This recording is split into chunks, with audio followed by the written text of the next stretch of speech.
রানীক্ষেত দেখে আমরা বেরিয়ে পড়লাম নৈনিতালের উদ্দেশ্যে। কুমায়ুনে আমাদের এই ট্যুরের শেষ গন্তব্য নৈনিতাল। রানীক্ষেত থেকে যখন রওনা হলাম তখন আবহাওয়া বেশ খারাপ। পথে পেলাম ভয়ঙ্কর শিলাবৃষ্টি। খুব বিপদের মধ্যেই পথ অতিক্রম করে আমরা নৈনিতাল পৌঁছালাম।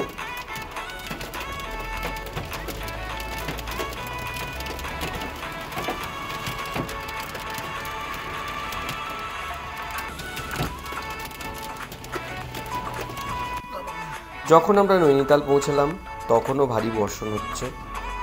নৈনিতাল উত্তরাখণ্ডের বড় শহরগুলির মধ্যে অন্যতম।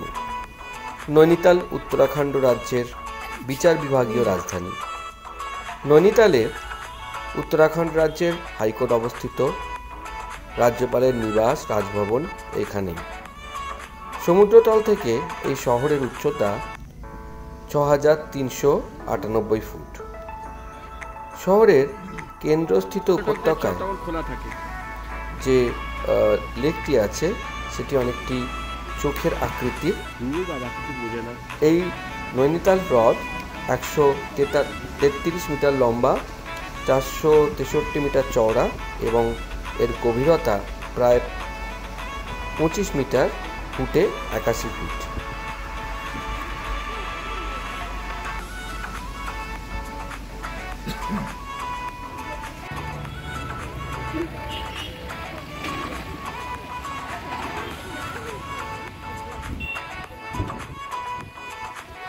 নৈনিতালের দুটি ভাগ আছে, মাল্লিতাল এবং তাল্লিতাল।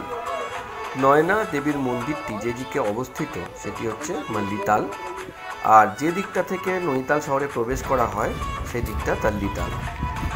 মাল্লিতাল থেকে তাল্লিতাল লেকের পার বরাবর যে সোজা রাস্তাটা চলে গেছে সেটাই এখানকার ম্যাল রোড। সন্ধ্যায় ৬টা থেকে ৮টা পর্যন্ত এই ম্যাল রোড যানবাহন বন্ধ হয়ে যায়, যাতে পর্যটকরা এখানে ঘুরে বেড়াতে পারেন, আনন্দ উপভোগ করতে পারেন। আমরা ছিলাম মাল্লিতালের একটি হোটেলে, নয়না দেবীর মন্দির থেকে খুব কাছেই।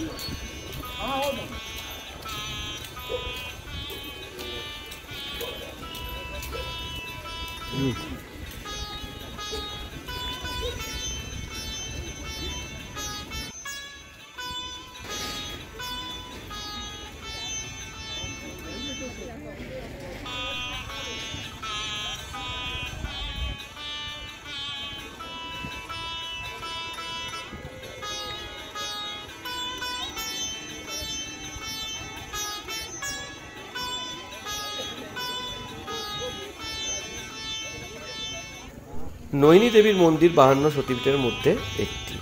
কথিত আছে যে এখানে সতীর ডান চোখ পড়েছিল। নয়ন বা চোখ থেকে এই মন্দিরের নামকরণ হয়েছে নৈনী দেবী বা নয়না দেবী।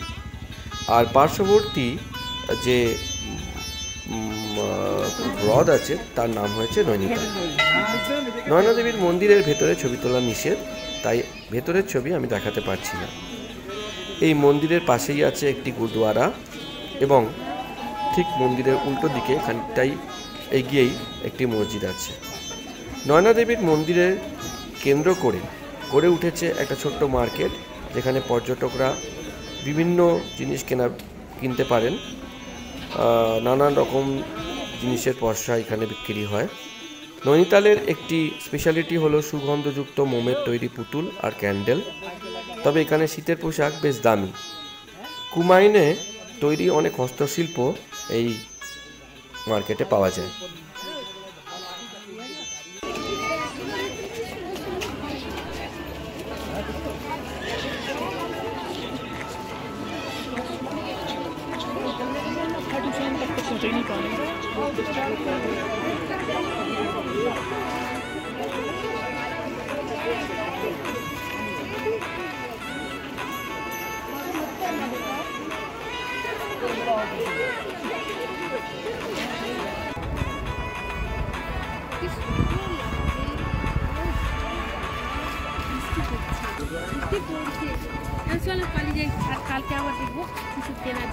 হ্যাঁ হ্যাঁ, চলো চলো, আর আবার খেতে যেতে হবে।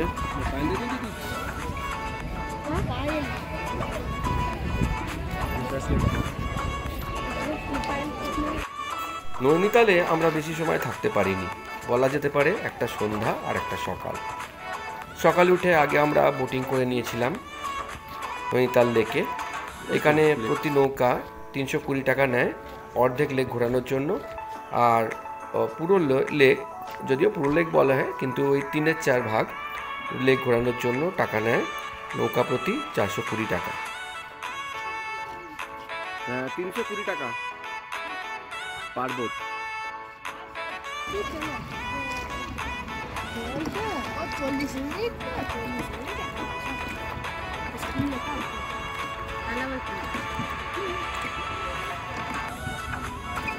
স্পিড করতে হলে ভালো হতো।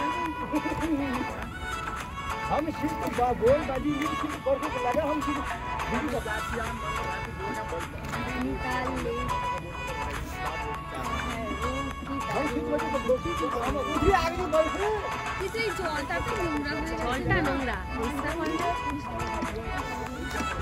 फ्लोइंग वाटर है ना, स्टैगनेंट वाटर।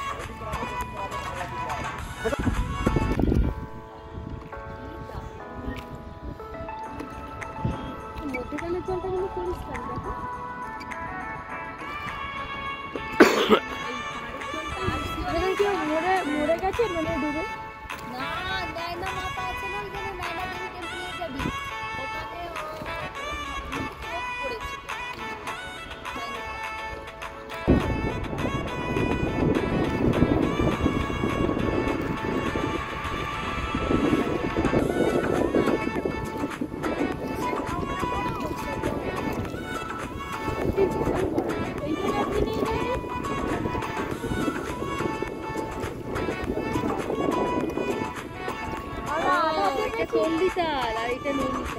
মা, এটা নৈনিতালের দুটো ভাগ আছে, একটা তাল্লিতাল আর একটা হচ্ছে মাল্লিতাল। এখানে যেটা সব থেকে ভালো ব্যাপার, এইখানে এক্সিস্টেন্স অফ 3 রিলিজিয়াস টুগেদার, তিনটে ধর্মের। এইখানে নয়না দেবীর মন্দির, পাশে গুরুদ্বারা এবং তার ঠিক পেছন দিকটাই একটা মসজিদ। এখানে একটা চার্চও আছে। সর্বধর্ম সমন্বয়, সমস্ত ধর্ম একসাথে মানুষরা থাকে। আর ওপরের দিকে একটা মনেস্ট্রিও আছে। চার্চটা তো দেখলাম, মনে হয়েছে আসার সময় চার্চটা ছিল। কত মাছ, আর কি বড় বড় মাছ দেখো। এইটাই গোল্ডেন। এই বাবাই, বাবা কত বড় কাতলা মাছটা। এগুলো সব রুই কাতলা, এগুলো রুই আর কাতলা। ওই দেখো, ওইটা একটা অন্য মাছ, দেখো ওইটা একটা অন্য। এইটা তো গোল্ডেন। হ্যাঁ হ্যাঁ,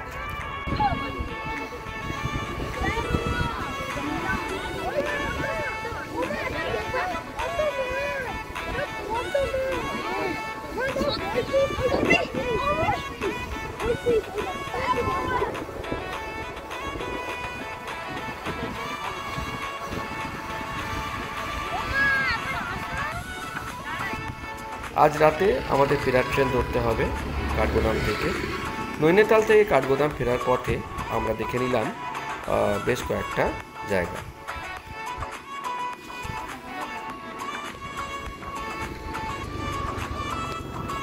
সাত তাল আক্ষরিক অর্থে 7টি হ্রদের একটি মিলন কেন্দ্র, সেটি আমরা দেখে নিলাম প্রথমে। এটি ভারতবর্ষের উত্তরাখণ্ডের নৈনিতাল জেলার একটি শহর, ভীমতালের খুব কাছেই নিম্ন হিমালয়ের পর্বতমালায় অবস্থিত। 7টি মিঠা পানির হ্রদের একটি সংযুক্ত লেক। ওক এবং পাইন গাছের ঘন বনের মধ্যে অবস্থিত সাততাল ভারতের কয়েকটি যে অক্ষত এবং দূষিত মুক্ত মিঠা পানির জীব বৈচিত্র্যের মধ্যে একটি। এই হ্রদগুলি পরিযায়ী পাখিদের জন্য একটি স্বর্গরাজ্য। এখানে কয়েকটি শিবির রয়েছে যা বেশিরভাগ স্থানীয় লোকের বহিরঙ্গন ছুটি কাটাতে আসা পর্যটকদের জন্য পরিচালনা করে।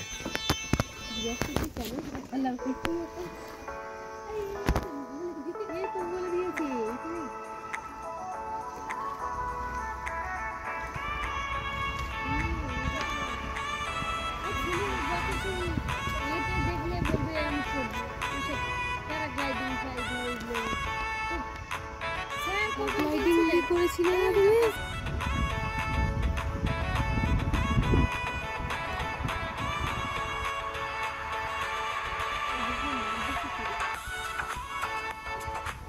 মাছগুলো ছোট, বড় মাছ।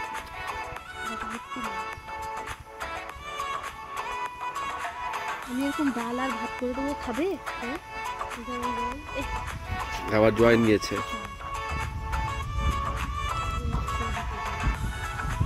এরা আবার অন্যদিকে চলে যাবে।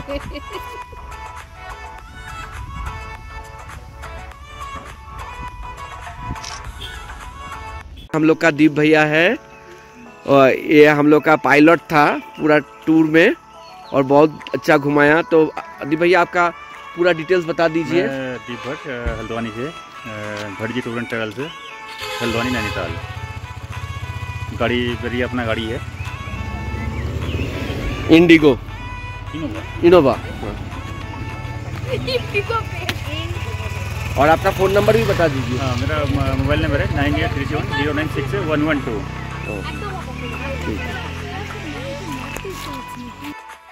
আমাদের অন্তিম গন্তব্য গরুর তাল। এই যে গরুর তাল, স্থানীয় কিংবদন্তি অনুযায়ী এটি এমন একটা জায়গা বলে মনে করা হয় যেখানে পৌরাণিক পাখির দেবতা গরুর ভগবান বিষ্ণুর আশীর্বাদ অর্জনের জন্য কঠোর তপস্যা করেছিলেন। হ্রদের প্রশান্ত আশেপাশের পরিবেশটি এখনও আধ্যাত্মিকতা এবং রহস্যবাদের আভা দিয়ে অনুরণিত হয়। এটি তীর্থযাত্রীদের জন্য একটি পবিত্র স্থান হিসেবে তৈরি হয়েছে।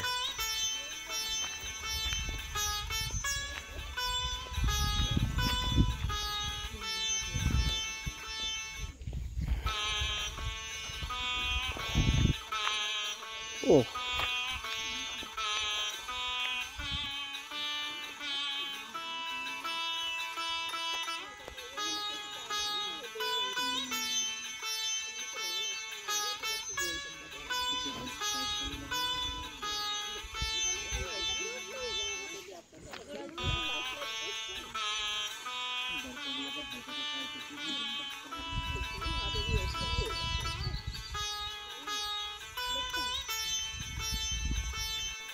আমাদের এই কুমায়ুন ভ্রমণ খুব ভালো লাগলো। অনেক জায়গা দেখলাম, আবার একবার কুমায়ুন আসার ইচ্ছা আছে। বিশেষ করে নৈনিতাল তো খুবই ভালো লেগেছে। আর এর পরবর্তীকালে যখন আসবো তখন আমরা নৈনিতাল হয়ে মুক্তেশ্বর, পিথরাগড়, গাঙ্গুলি ঘাট, তারপরে মুন্সিয়ারি, এই সমস্ত কিছু দেখার ইচ্ছা থাকলো, অবশ্যই দেখব। ধন্যবাদ আমার এই ব্লগ দেখার জন্য। আর ব্লগটা যদি ভালো লাগে আপনারা অবশ্যই শেয়ার, সাবস্ক্রাইব, কমেন্ট করবেন। নমস্কার।